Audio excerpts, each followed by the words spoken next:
execuție foarte bună a lui Bogdan, care și eliberează traseul către bila neagră, fără acel impact controlat. Bila neagră nu reușea să... nu putea fi jucată.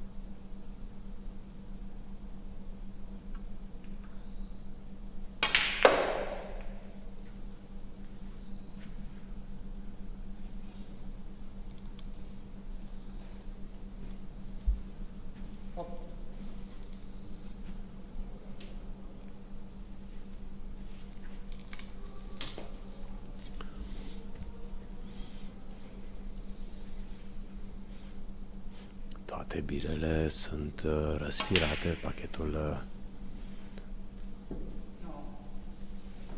nu mai este adunat.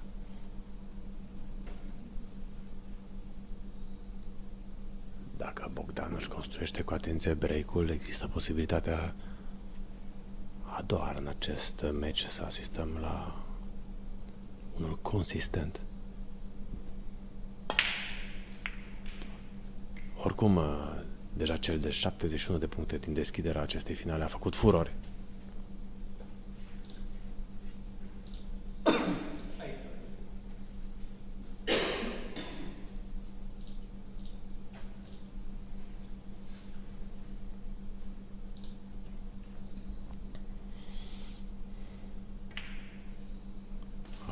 Foarte bună până acum construcția.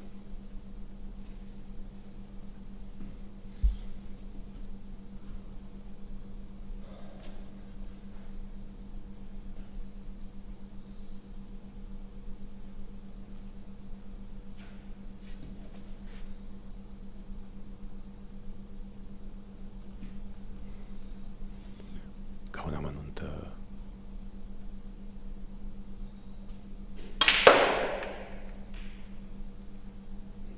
bilele roșii de până acum au fost jucate doar cu bila neagră. Bila roz nici nu mai este pe punct, așadar, sau mă rog, în preajma punctului de repoziționare.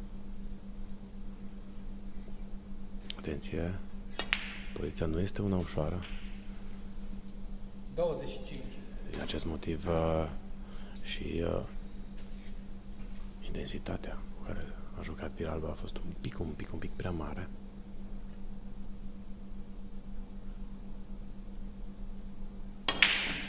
Bogdan joacă însă excelent acea lovitură de pe mantă.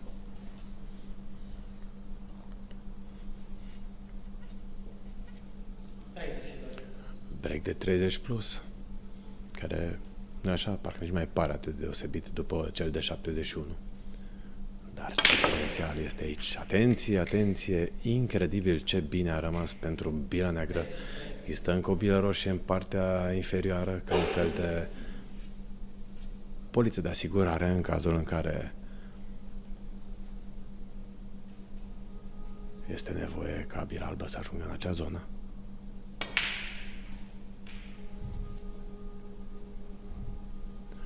Foarte bună ieșirea pentru bila roșie aflată în vecinătatea celor trei aliniate ca niște mărgele înspre buzunar. De parte dreaptă. Decide să joace cealaltă bilă. Revenire din manta superioară.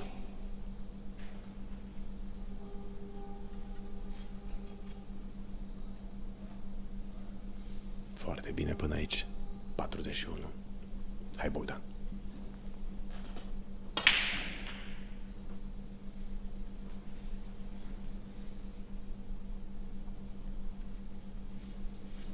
La 48.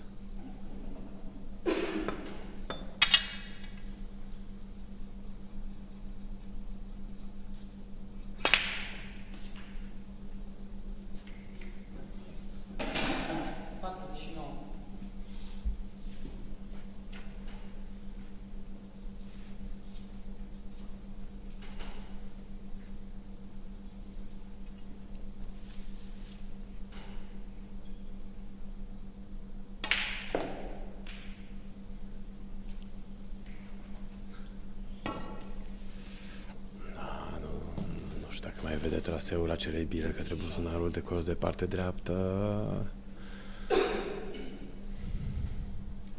Ei, mai există încă și combinația acelor bile orientate când spre buzunarul de parte dreaptă, dar iată, polița de asigurare intră în acțiune acum.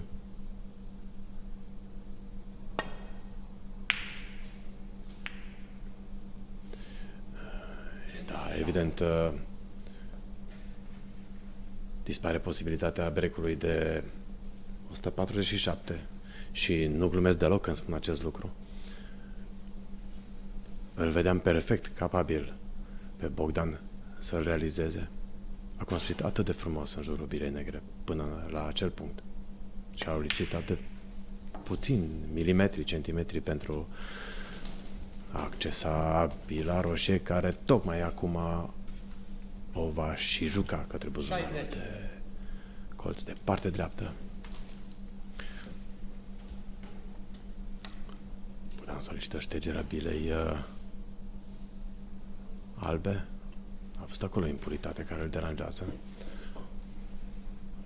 Nimeni nu mai mișcă acolo. Toată lumea își ține răsuflarea.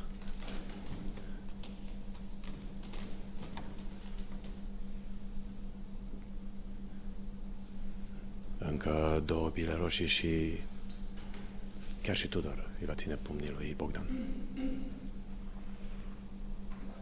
Până atunci însă speră să mai poate reveni în acest frame. Diferența între jucători este de doar 56 de puncte. Pe masă disponibile suficiente, 82.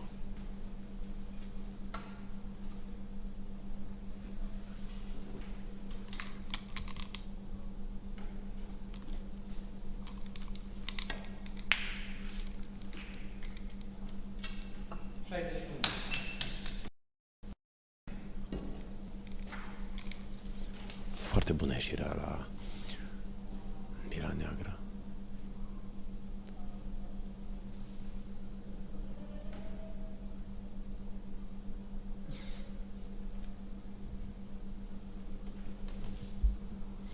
Poate pune și tacul sus, efect de urmărire, ieșirea la cele două bile izolate către buzunarul de parte dreaptă.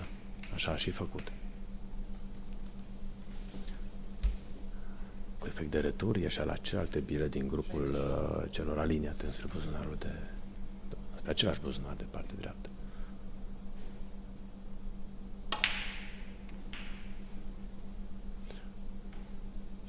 Intensitatea un pic prea mare. Nu ar fi vrut să se lase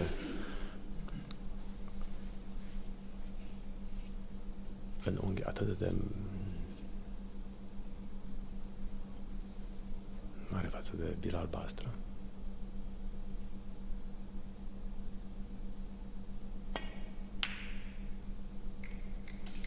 Și depășirea break-ului precedent cu 3 puncte, 74. Un nou record al acestei competiții.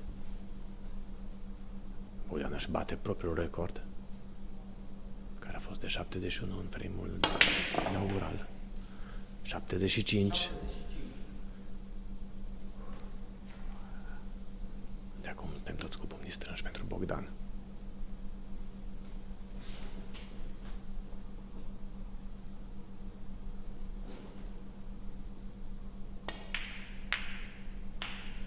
Excelent execuția. Excelent execuția. Nimeni nu are curajul să aplaude ca să nu-i perturbe liniștea și calmul de care are atât multă nevoie. 82.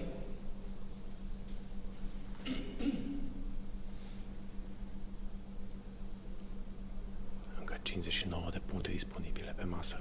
Dacă acestea sunt jucate cu bila neagră, unde se oprește bila albă, răvitura tocmai a devenit extrem de dificilă, extrem de dificilă.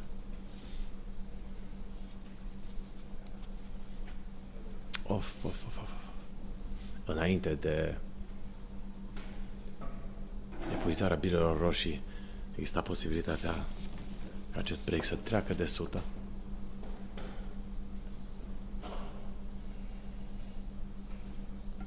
Atenție însă, nu este târziu. Și nu e pentru prima oară când văd pe Bogdan din acest unghi, înscriind pe tabela de marcaj a situației la puncte. Ah, cât de aproape, cât de aproape. Break 23 și 3-1 pentru Bogdan Marchiș.